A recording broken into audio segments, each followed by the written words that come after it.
Këto arrita me kap 2 vendet e para, do të thotë me dorën e majtë edhe me dorën e djathtë. Vlen theksohet në këtë garë, me dorën e majtë në finale kisha Serbin Gërković. Gjatë intonimit të himnit ton kombëtar edhe gjatë ngritjes flamurit ton kombëtar, sportisti nga Serbia bën një gest, do të thotë ofendues në një farë formë ndaj shqiptarëve. Emocionet kundër garuzëve serb janë të papërshkrueshme. Morë parasysh faktin se unë vi nga një zonë e cila është prekur shumë nga lufta. Vi nga rajoni i Drenicës. Ndjenja kur e ke përballë një kundërshtar serb, kur e sheh flamurin tën, kujtohen dhe kaluara, djen ajo forcë hyjnore që ndoshta në kushte normale është e papërshkrueshme.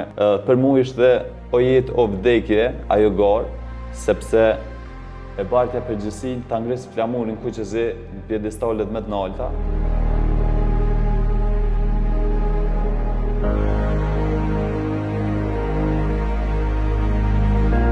Përshëndetje shikues të gazetës Insideri. Sot përballë meje për një bashkëbisedim kam Shkëlqim Kosi, një emër i njohur në sportin e mundjes së krahut. Ai do të na tregojë se si e filloi këtë sport dhe si arriti ta mposht një serb në garën e tij të fundit. Atëherë, unë si Shkëlqim, domethënë sportin e mundjes durve e kam filluar në fund të vitit 2020.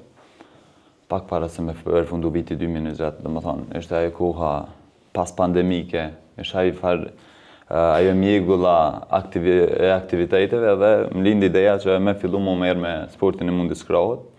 Vetë se kishëm padin përcjell sportin e mundjes krahut, ishëm në rrjedha të sportistëve mirë, po me zhvillu si sport, si aktivitet, domethënë fillum në atë kohë.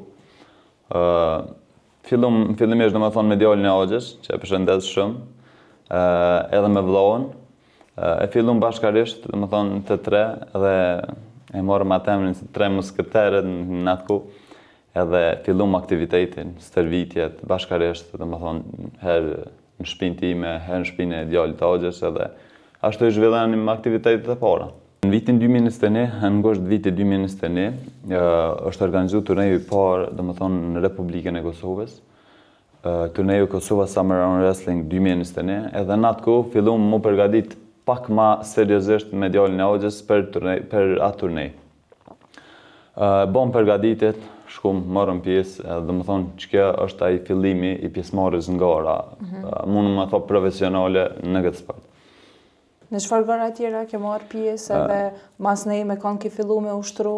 Domethënë deri më tani do e përfshi edhe garën e fundit, janë dikon rreth 15 turneje ose gara, qoftë vendore, rajonale edhe evropiane që kam marrë pjesë. Do të atë fillet e para kena fillu me djalin e Axhës edhe me vllahun. Edhe domethënë e kena fillu me mësu ato ushtrimet duke marrë që nga interneti, që nga kampion ndryshëm. Tash smundi kohën e fundit, domethënë bashkëpunimin e kam pas me trajnerin tim, Ivo Doshin, që e ka bërë dhe për krojen më të madhe, qoftë me stërvitje, qoftë me organizime, qoftë me mbështetje. Do të gjithçka kohëve të fundit është bërë shumë e lehtë. Kur e ki një person që e njeh sportin, e don sportin edhe i njeh stërvitjet, garat edhe kundërshtar, është gjithçka më e lehtë. Në çfarë gara tjera ke marrë pjesë deri tash? Do të thotë këtë vit, gara domethënë e parë për këtë vit, është kjo gara në Hungari, do të thotë edhe gara e fundit. Vitin e kalum ka marrë pjesë do të thotë në Zvicër, në Zyrich të Zvicrës, në Kupën Babaev's Cup. Gare cila pashtë organizohet për ish kampionit botës Rustem Babaev nga Ukraina. Do të thotë në atë garë kishte një pjesëmarrje masive, me mbi 20 vende të përfshi Evropën edhe botën, vendet aziatike pashtu. Ajo është e garë tamam në nivelit profesional si në organizim, po ashtu edhe në pjesëmarrje. Ato do të arrita me za vendin e tretë në kategorinë minus 75 kg, do të thotë kategoria profesionale. Ka marrë pjesë edhe në gara që organizohen gara të përveçme në Kosovë, turneju do të thotë i verës, Kosova Summer Round Wrestling, që është një turnej tradicional që organizohet për Federatës Mundjes së Krahut të Kosovës. Ka marrë pjesë në Maqedoni, në Shqipëri, edhe do të thotë në këto gara rajonale. Sa i përket organizimeve, do të thotë prej garave në Shqipëri, në vitin 2023 është organizuar Battle of Titans në Shqipëri 2023, do të thotë, ku kanë marrë pjesë organizatorët elitarë të këtij sporti, kanë marrë pjesë niveli më i lartë i mundjes krahut, edhe ka qenë një organizim i mahnitshëm. edhe ato do të thotë është medalja ime e parë në ndërkombëtare, ku kam arrit në zonë në tretë në kategorinë time. Do të thotë një herë është medalja e parë për një sportisti nga Kosova që arrit atë nivel. Në atë garë, do të thotë, ishën vetëm 2 sportista që arritëm në të natë pjesëmarrje, që arritëm me kap medalje, do të thotë sportista shqiptar, Gjulje Poli nga Shqipëria, në kategorinë Super Tron, si dhe edhe në dorën e djathtë në kategorinë profesionale, vendin e tretë. Shkëlqem, a mundesh më na tregu pak më shumë detaje çka duhet të më ushtru konkretisht për mundje të krahut?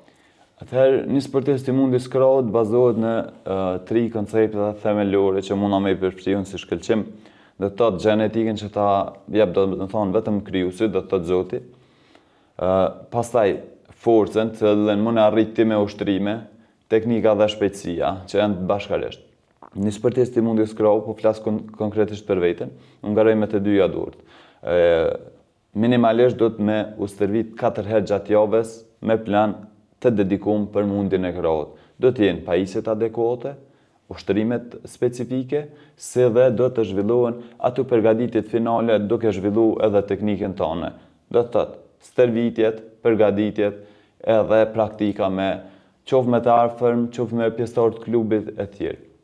Do të thotë duhet të jetë një stërvitje minimalisht 3 deri në 4 herë në javë, edhe do të jetë një herë në javë një sparring që quajmë ne apo praktik, do të thotë ku e bëjmë, domethënë zhvillimin e teknikave, zhvillimin e fillimit të garës, mbrojtjen, sulmin gjatë garave në tavolinë e tjerë, domethënë kjo është një përgjithësi çka do të më bëni një sportist i mundjes krahut. Unë jem më shumë për dorën e djathtë, e kam zhvilluar më shumë se për këtë aspektit sportiv. Mirë po garoj edhe me dorën e majtë, që deri sot nuk kanë munguar sukseset edhe me dorën e majtë. Cilat janë synimet e tua për të ardhmen? Atëherë, si shkëlqim, synimet e mia më të larta janë të bëhem një të ardhme, qoftë afër, qoftë të larg, një kampion bote në kategorinë time, qoftë me dorën e djathtë, qoftë me dorën e majtë. Mirë po, jemi duke shku gradualisht gjatë kësaj rruge, domethënë duke njeh çdo herë turnejet më profesionale me nivelin më të lartë të mundjes krahut, edhe shpresojmë që një ditë na mundsohet me marr pjesë që në kampionat botëror, qoftë nivelin elitar të këtij sporti. A ke diçka tjetër më shtu për fund? Atëherë, dua të thoj, ky sport fillon dhe është trashëgu tek shqiptarët prej Gjergj Kastriut dhe Skënderbeut. Ky fakt është i dokumentuar dhe argumentuar nga historianë të ndryshëm botëror. Ne si shqiptarë këtë sport nuk e kemi vetëm si hobi, pasion, e kemi gjenetik, e kemi në gjak, e kemi trashëgimi. Edhe pak nëse një person merret, stërvitet e vërejnë veten që shumë më shpejt kapet në këtë sport se sa popull i tjerë. Dua të shtoj që ne, si sportistë, si organizatorë, bashkë me trajnerën edhe me mbështetësit si tjerë, kena me boçmos me zhvillu këtë sport në troje shqiptare edhe duke i tregu botës nga ka ardhur ky sport, nga rrjedha dhe nga kush ka fillu. Fundit me i tregu botës që shqiptarët janë sportista shumë të mirë, sidomos mundjen e krahut. Në Filozofiala të Hungarisë, organizuam do të pej kampionit të botës, Lars Klemen, me mbështetësit e tij, sportistë hungarez e tjerë, si dhe mbështetësi kryesor i kësaj gare që është konsulli i nderit, që e përshëndes shumë, Avni Hafuzi, konsulli i nderit të Shqipërisë në Hungari, i cili është ajo porta mikpritse, edhe ai njeri mikpritës, do të thotë që i bën dhe lidhin e gjitha aktiviteteve në mes shqiptarëve dhe hungarezve, qoftë kulturore, qoftë sportive. Kjo gare organizu për nderit të kryeheroit tonë, do të thotë Gjergj Kastriut të Skënderbeut, njashtu edhe mban emrin e tij. Në këtë garë marrën pjesë shumë ende evropiane, vlen teksohet pjesëmarrja masive e sportistëve hungarez, slovak, rumun. Do të thotë prej garuzëve shqiptarë në këtë garë isha vetëm unë, përfaqësues do të thotë i flamurit Kuçezhi. Këto arrita me kap 2 vendet e para, do të thotë me dorën e majtë edhe me dorën e djathtë. Vlen teksohet në këtë garë, me dorën e majtë në finale kisha Serbin Gerković, ndërsa me dorën e djathtë e kisha kampionin e Hungarisë në kategorinë time Kristianin. Do të që përshëndes për mikpritjen edhe kulturën e treguar gjatë garës. Sporti nuk një armik brenda kombeve. Sporti një vetëm sportist. Mirë po, emocionet janë të papërshrueshme edhe janë emocionet nivelit më të lartë që fjalët janë shumë pakta për me i shpreh. Marë parasysh faktin që gjatë intonimit të himnit tonë kombëtar edhe gjatë ngritjes së flamurit tonë kombëtar, sportisti nga Serbia bën një gest do të thotë ofendues në një farë formë ndaj shqiptarëve, kur ngren gjestin me 3 gishta, do të thotë gjë që është përdorur për bekimin e masakrave në Kosovë, kjo dihet botërisht. Edhe ky gjest do të thotë i arrit edhe më shumë vlerën kësaj fitorie. Duke marrë parasysh se ne u treguam shumë korrekt, u treguam të drejtë gjatë garës, u treguam shumë profesional, mirë po, fundit do të thotë secili del me atë gjenezën e tij dhe atë bindjen e tij, qoftë kombëtare, qoftë sportive e të tjerë. Po besoj që pas kësaj fitore ke marrë shumë komente, se dihet gjithmonë tifozët kur është një serb kundërshtar janë më të flakt. Ç'u ndjeve pas komenteve? Atëherë entuziazmi për këtë garë është entuziazmi më i madh, do të thotë sa përket komentuesve dhe për krahasve. Marr parasysh domethënë konkretisht faktin që në finale ishte një serb. Komentet janë prej më të shumta, shumica janë pozitive. Mirë po edhe kritikat edhe komentet negative i marrin për bazë, shqyrtojmë edhe ndryshojmë bazë tyre. Atëherë do të thotë që kjo garë është ndër më të veçantat, edhe më e veçanta për mua, sepse shënon komplet një rifillim të ri në kapitullin tim sportiv. Emocionet kundër garuzëve serb janë të papërshkrueshme. Marr parasysh faktin se unë vi nga një zonë e cila është prekur shumë nga lufta, vi nga rajoni i Drenicës. Mund të them, do të thotë që 3 breza kam familjar të vdekur në luftrat e Kosovës, konkretisht nga armiku serb. Emocionet janë shumë të mëdha, janë të papërshkrueshme, edhe ndjenja kur e ke përballë një kundërshtar serb, kur e sheh flamurin tën, kujtohen dhe kaluara, vjen ajo forcë hyjnore që ndoshta në kushte normale është e papërshkrueshme edhe e paarritshme. Mirë po, në këto kushte arrihet gjithçka. Edhe është forcë e papërballueshme për serb.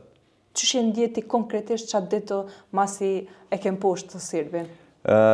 Me njëherë masi kemi përfunduar do të thotë garën, meqin. Unë kam shku të miqtë e mi, cilët më kanë përqafu dhe më kanë uru. Mirë po kam qeni pa fjallë, sepse arrita të synimin tim kryesor, kisha barrën do të thotë flamurit Kuqezi, gjithë shqiptarëve, isha i vetmi garus në atë garë. Edhe do të thotë për mua ishte o jetë o vdekje ajo garë, sepse e bartja përgjithësinë ta ngrisë flamurin Kuqezi në pjedestalet më të larta, konkretisht me garusin serb.